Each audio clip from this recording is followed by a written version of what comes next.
So welcome to this information session on the renovation of private sector buildings grant scheme. Today we're joined by, it's a collaboration between SEM and also MSD, the Measures and Support Division within the Ministry for European Funds and Lands. We're joined by my colleague Abigail Chantar, who will first give a small introduction about our services as SEM, and then Mr. Mark Muscat, who will go into further details about the scheme. Abigail, just the next slide, please. Thank you. So just some house rules. It's important to keep your microphones off so that there are no interruptions, and preferably your cameras on. You can ask your questions directly in the chat box, and we will go back to them at the end of the session. Please refrain from asking questions that are very specific to your project. And if you need assistance on your specific project, feel free to redirect your queries to info.sem@gov.mt, where we can give further assistance to you. Abigail, I give the floor to you. Thank you, Michaela.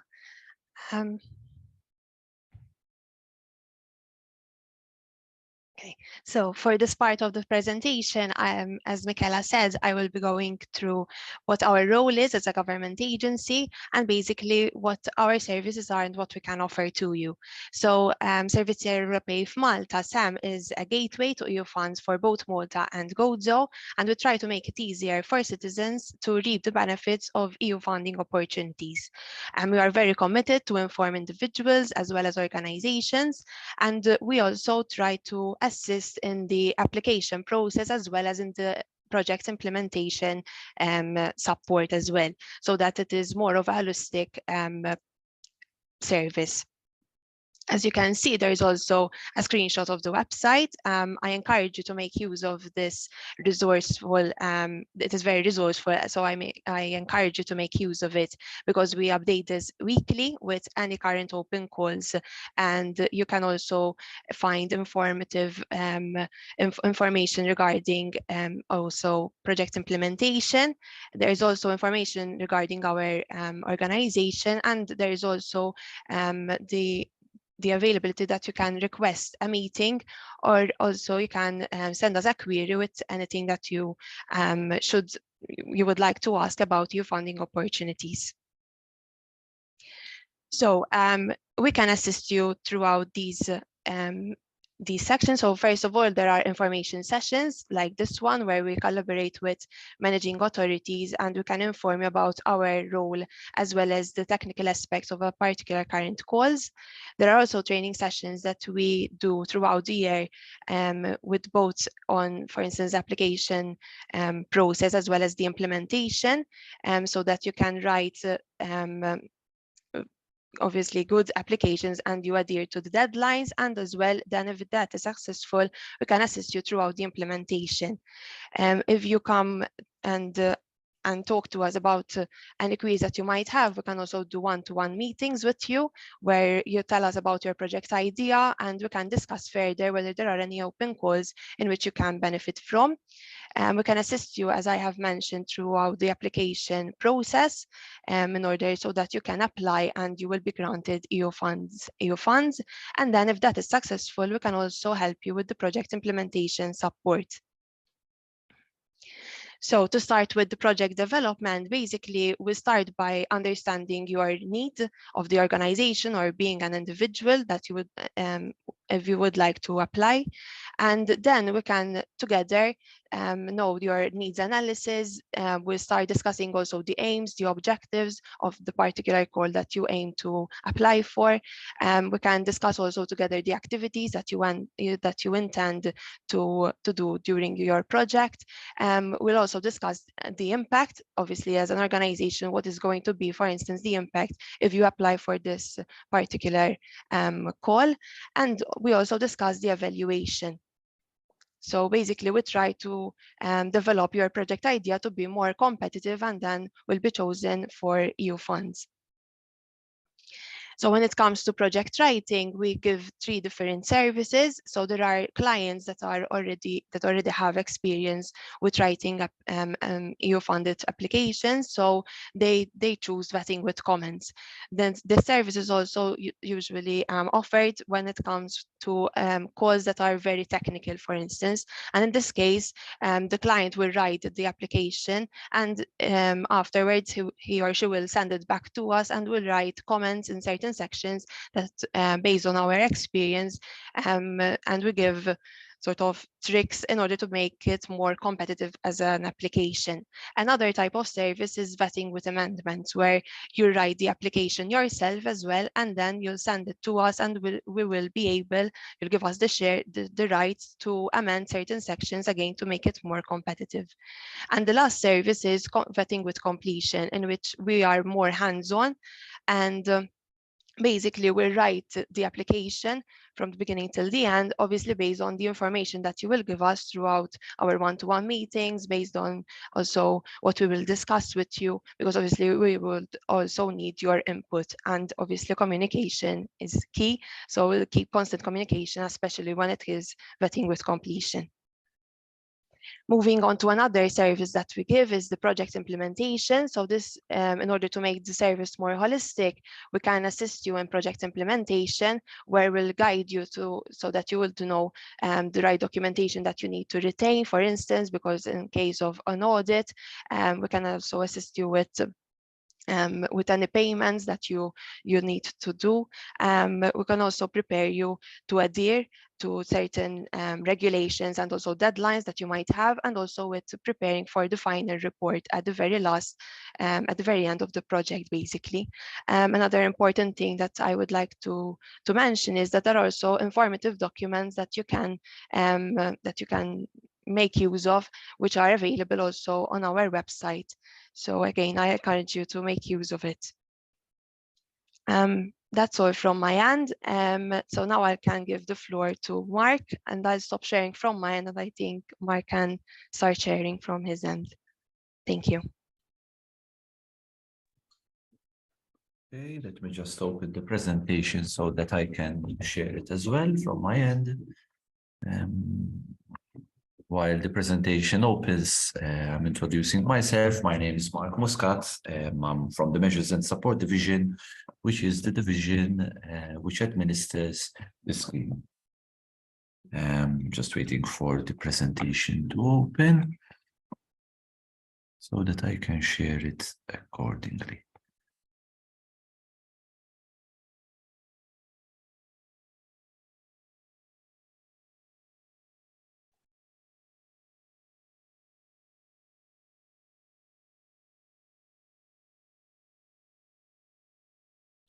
So I'd just like to confirm that everybody is watching the presentation, please. Yes. Excellent. Now, as I mentioned just now, the Measures and Support Division administers the grant scheme for businesses under ERDF as well as the RRP. And the division is in charge of the 2 investment reforms, one to intensify the digitalization of the private sector, and another one targeting the renovation of private sector buildings for retrofitting and energy efficiency, which is essentially what we are talking about today.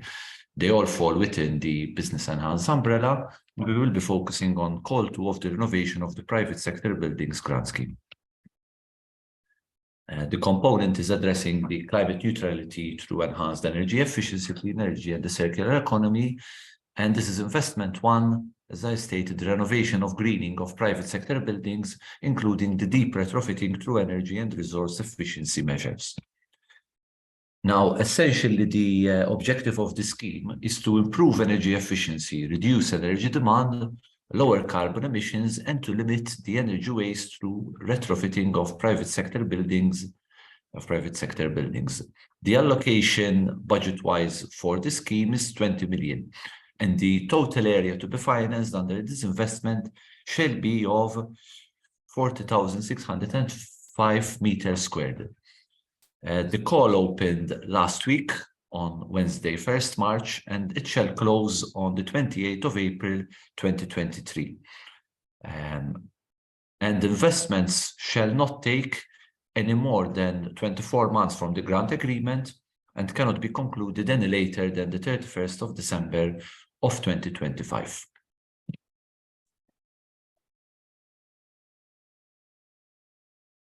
So what are the deliverables of the scheme? They are actions that reduce the primary energy demand of the building by reducing the energy use for heating, cooling, ventilation, hot water, and lighting. The grant is capped at 350 euros per meter squared, and the amount that each undertaking can benefit from is a maximum of 1 million. Now, the amount of aid intensity given depends on the location, essentially whether it is in Malta or in Gozo, and whether the PED reduction achieved is of 30 or 40%. The amount of aid also depends on the size of the undertaking which is applying for aid. I'm not going to go through the whole percentages because there is a large amount of them, but you can see them in a table format. There are also some additional adjustments which can be found within the respective section of the guidance notes of the scheme. But essentially, these are the amounts of aid intensity that can be given depending on the size, location, and amount of reduction in the primary energy demand.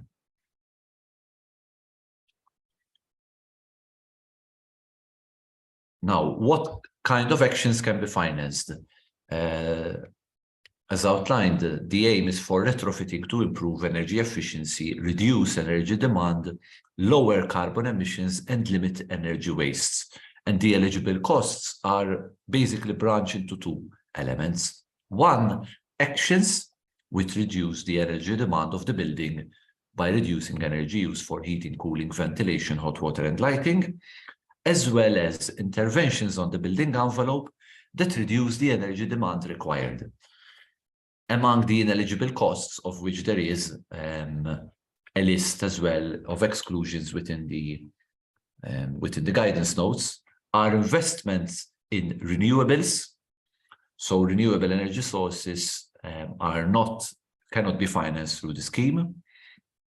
Costs which do not have a direct link to the achievement of a higher level of energy efficiency, as well as investment to bring the building in compliance with EU standards.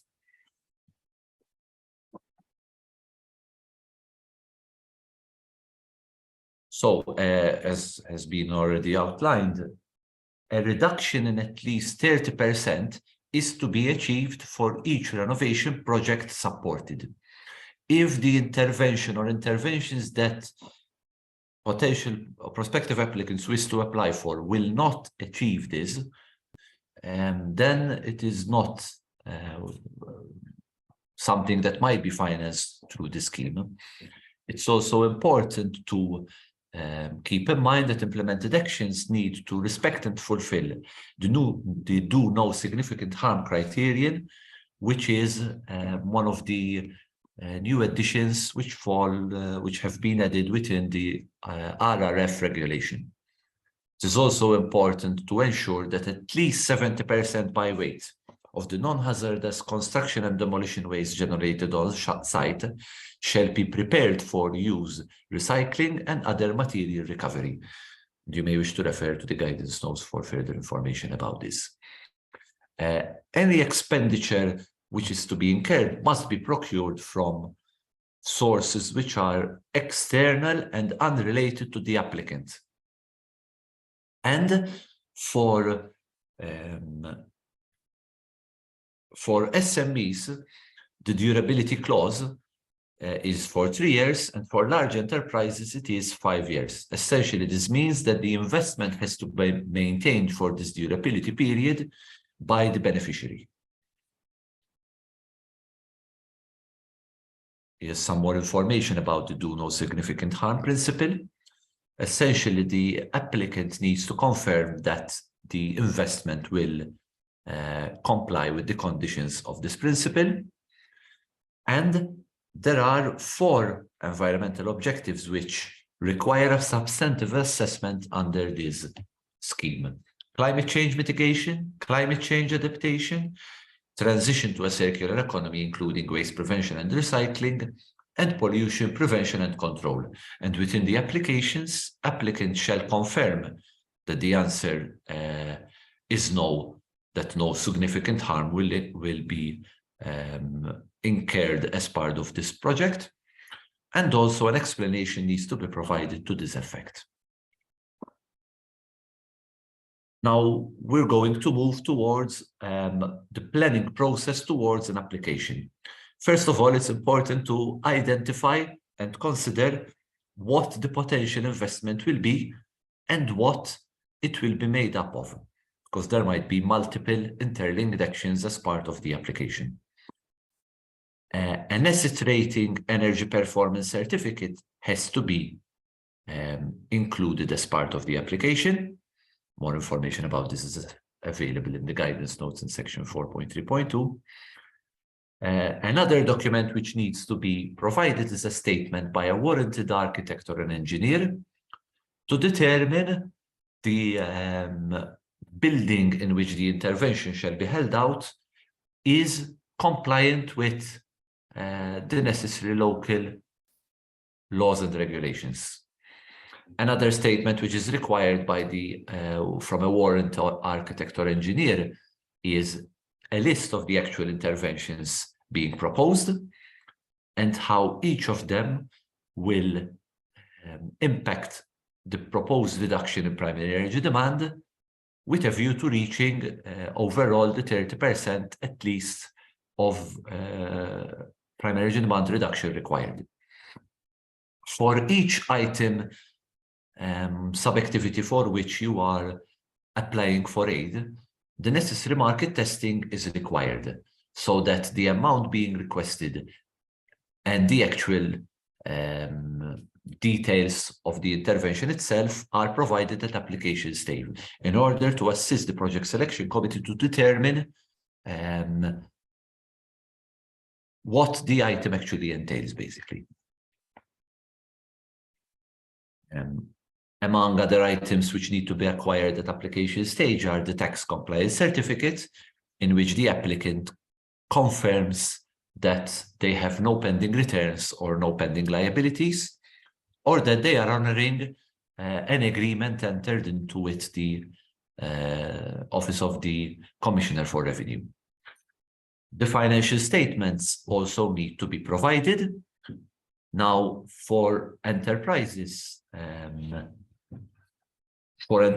these might already be available on the Malta Business Registry, but for self-employed individual, this is not obviously the case.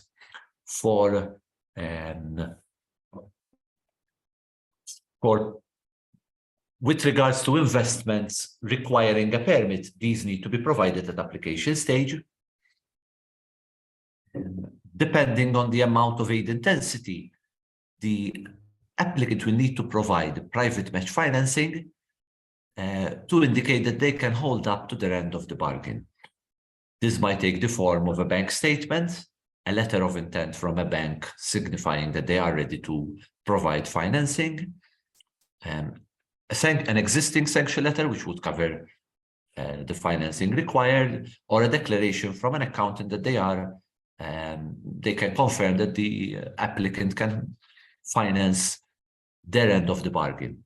So if the project will cost 100,000 euros and the aid intensity is 50%, the applicant will need to provide evidence for their 50% of the bargain. Obviously, the percentages will differ depending on the location, size, and PD reduction percentage.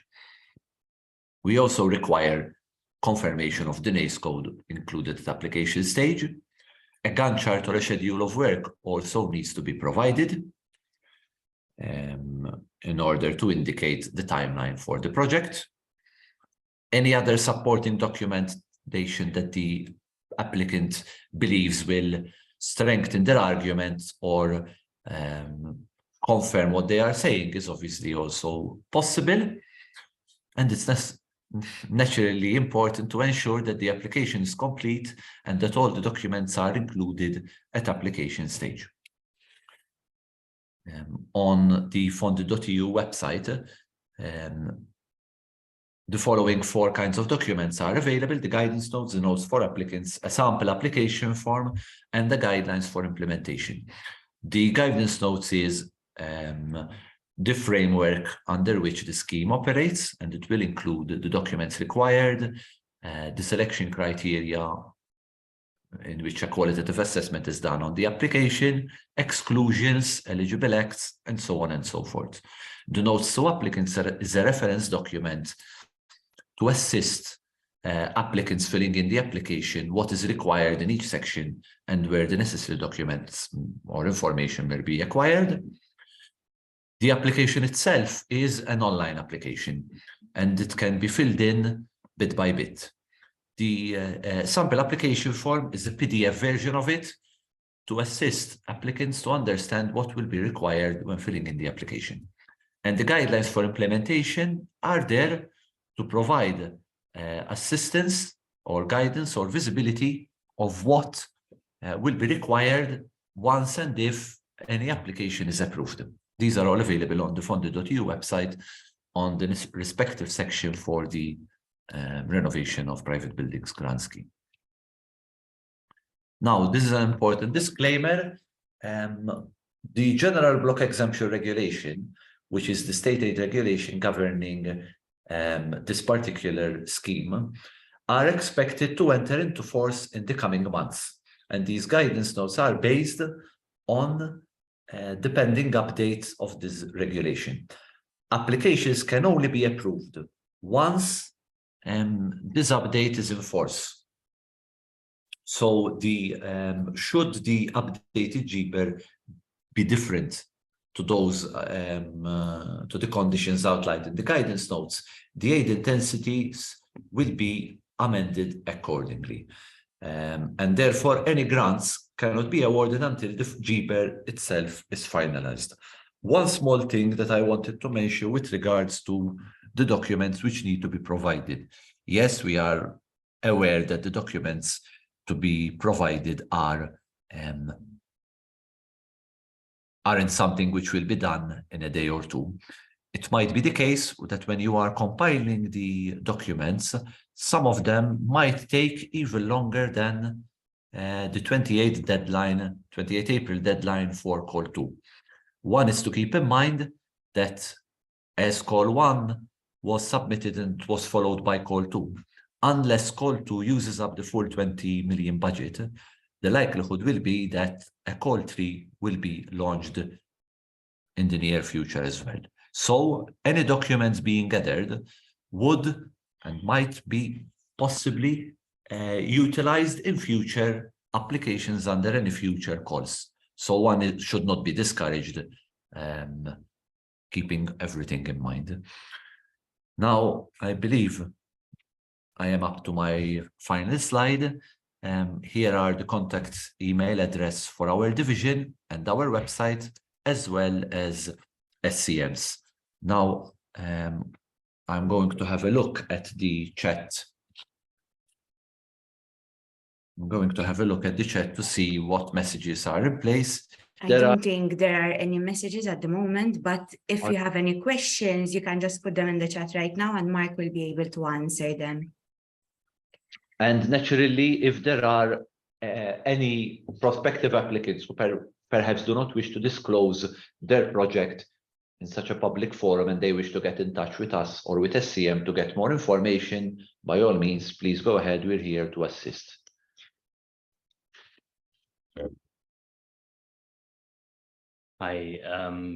Just a few more comments. It's Aldo Formosa from Measure and Support Division. I support Mark as well. To keep note that although there are lots of aid intensities, should there be, what you have to keep in mind is to determine the size, which is important. The PED, the issue of the PED, at least you have to have a project which reaches 30% reduction.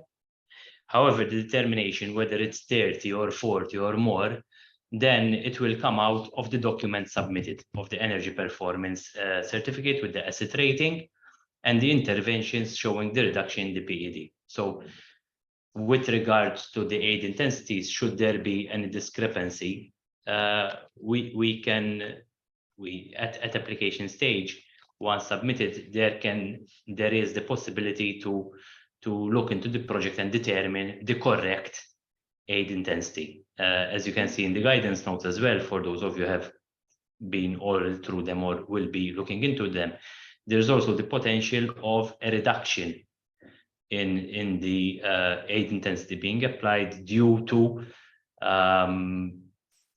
not addressing, for example, both actions which are being required. In that, the issue with the intervention on the building envelope and the reduction in the energy demand through the action itself, so the heating, cooling, ventilation, hot water, and lighting. When we talk about these kind of actions, for example, the one main example is changing of air conditioning systems. Changing of air conditioning systems obviously affects both the heating and the cooling of the place. So with regards to interventions on the building envelope, for example, shading from the outside.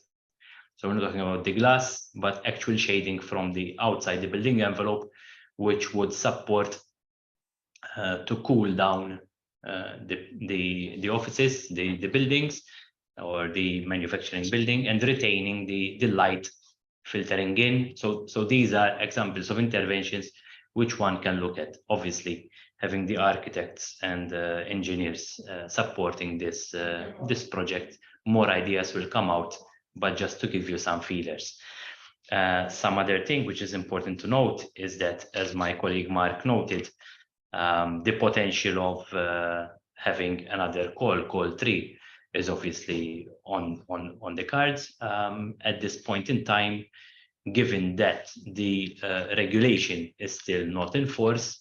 We are still awaiting the approval of the general block exemption regulation, which will include the opposite article.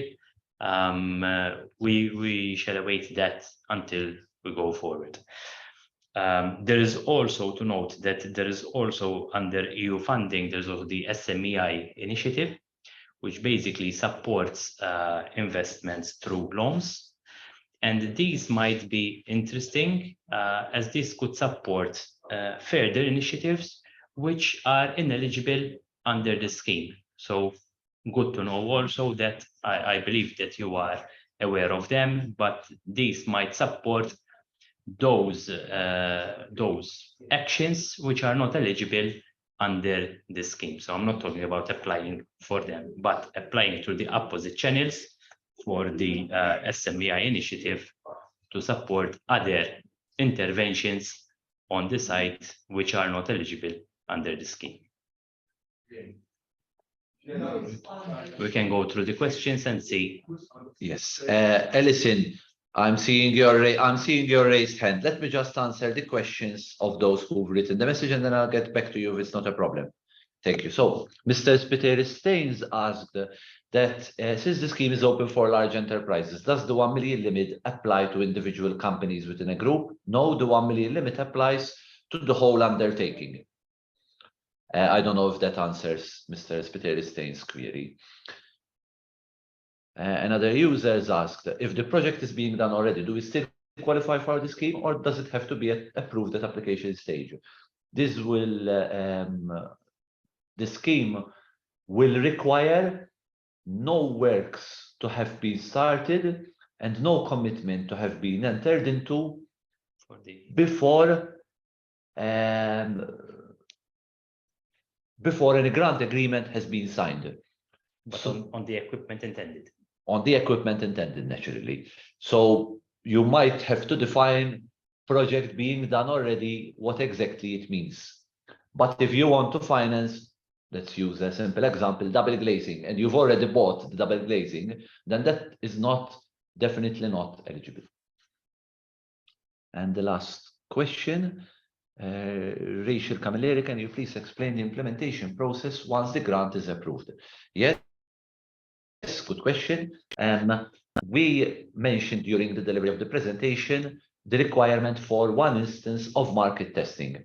Now, at implementation stage, beneficiaries will be required to acquire at least 3 quotations for every item which is being procured, same as our other schemes. And then they are to proceed with purchasing one of the 3 technically compliant quotations. They are not obliged to purchase the cheapest one, but the amount to be financed will be pegged to the cheapest amount. I don't know whether that addresses Ms. Camilleri's query. Over to you, Alison, now.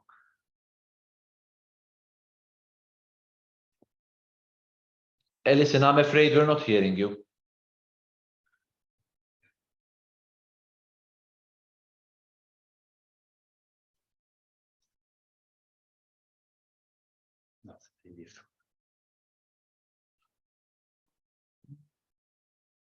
I'm not sure if Muted. لا ماشي. Mela, I've muted and unmuted you, Alison. Still nothing. Alison, I don't know if perhaps you can write your question and we can answer it in that way. Now, I don't know whether while Alison tries to resolve her technical issue, I don't know if... Hi, Mark. Can you hear me like that? Yes. Yeah, I came next to Rachel. It's a practical question. That's why I prefer to explain it. If you have an investment, the action has to revolve around the building envelope in its entirety, or can it be, for example, 2 investments, for example, in a chiller like that is energy efficient, and in an RO system that is energy efficient. If invested upon, these 2 investments will contribute to the reduction of 30% energy efficiency on the building. But would that be enough, or are you expecting projects of more of a comprehensive nature? I think it's being mixed in the sense that the 30% has to be reached by the eligible activities in the project. I think that's clear. So it doesn't matter if there are only 2 investment into equipment only, as long as the ultimate result of achieving the 30% reduction is achieved. The guidance notes is clear that there has to be at least a reduction of 30% in primary energy demand from the actions being implemented. From the actions being implemented, okay. The actions being implemented. So, but the actions has to be, there are 2 types of actions, either the investment in equipment which reduces the energy use for heating, cooling, ventilation, hot water and lighting, but not renewables. So not renewables. And interventions on the building envelope that reduce the energy demand required. So all right. So it's in relation to the actions. Okay, let me go back to the guidelines and then try and understand. Those are the 2 actions. They have to fit in within either of those 2 actions, basically. All right. Yeah. Very good. That's okay. Thank you. Okay. Welcome. I don't know if the previous 2 questions addressed were answered sufficiently from our end. I mean, it seems like they were, because no follow-up questions were received. However, we remain to your disposal. Absolutely. Should you have any queries, please do come to us and we can help with any queries that can come from time to time.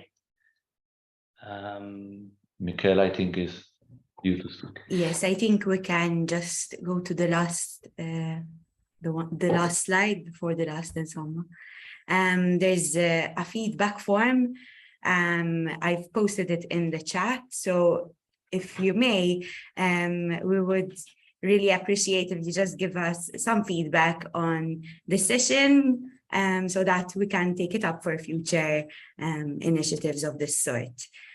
I think if no one else has any more questions, we can conclude. Maybe we'll wait just 2 more minutes.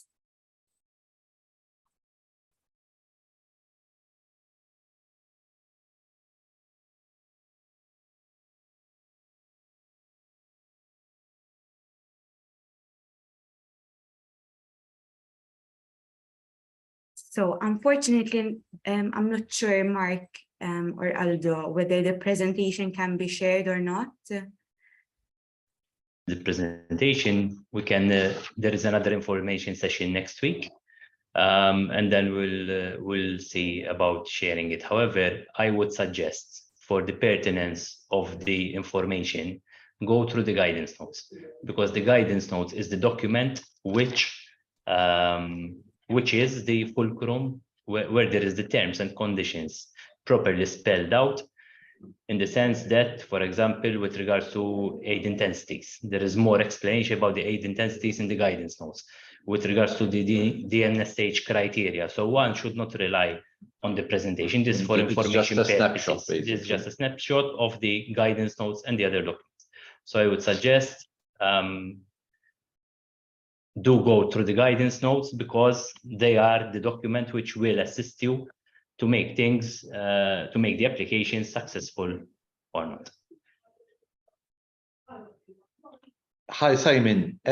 Yes, I believe I did address how the implementation process with regards to the gathering of the 3 quotations, the fact that beneficiaries do not necessarily have to purchase the cheapest quotation received, but they do need to purchase one which is technically compliant. But I don't know if you have any further questions from your end as well, Simon.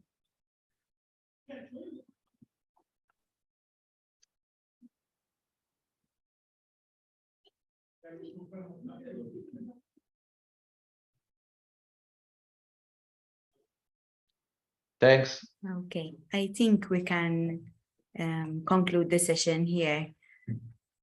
If you have any further queries, feel free to contact us either by email info.sem@gov.mt, or give us a phone call, or else you can directly send your query through either the feedback form or else also the website. There's also forms you can fill in on the website itself.